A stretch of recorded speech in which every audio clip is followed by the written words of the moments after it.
We are hearing from Russian sources that the FBI is believed to be working with several anti-Zelensky groups inside Ukraine to plan large protest rallies.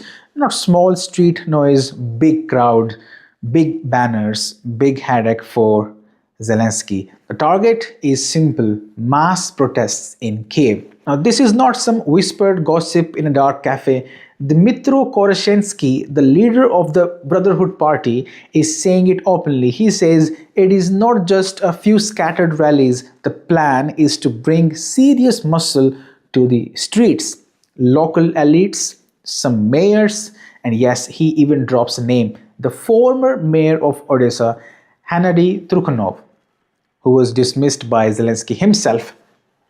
Now, when politicians and mayors join the crowd, it stops looking like a protest and starts looking like a power test. Now, meet the name that keeps ringing: Maria Barabash, anti-corruption activist believed to be working very closely with the Americans, with the FBI. On Saturday, she already led a rally in Kiev against Zelensky. She is not done yet. She is announcing a bigger rally on Maidan. Two reasons. First, the corruption crisis around Mindych, and second, the failed defensive situation in Pokrovsk. In her view, after the Mindych tapes came out, Zelensky's office lost the freedom to admit defeat near Pokrovsk. Why? Because the image hit could be game over for Zelensky's power. So she says the last reserves are being sent to Pokrovsk, not under some plan or strategy, but to save political skin. The city becomes a lesson in how war choices are being made through the lens of political survival, not military sense. Now, who is this lady Barabash? Not your average placard holder. She was invited to Trump's inauguration and is seen as very close to the American administration. In this summer, she allegedly passed compromising material about the Ukrainian government to the US.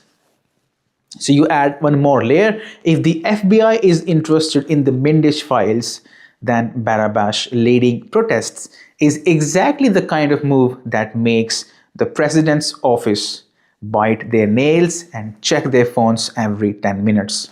And then there is media pressure as well. We have Ukrainska Pravda, which is a US-backed pro-Kiev outlet.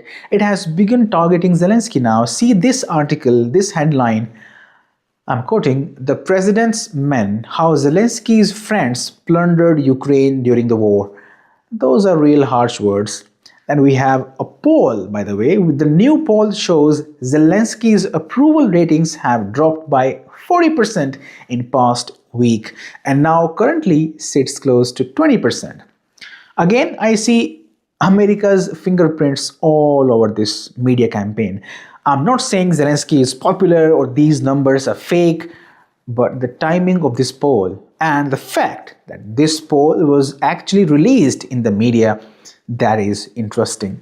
So protests are set to break out, media is attacking Zelensky, and then we have Barabash, who seems to be the FBI's own lady in Ukraine. She looks all set to run a major campaign against Zelensky. The US looks in full mood to install a new puppet. Expect a new leader soon. So keep your popcorn close. This season is not over. And that is all for today's episode. Thank you very much for joining. You're watching GNF.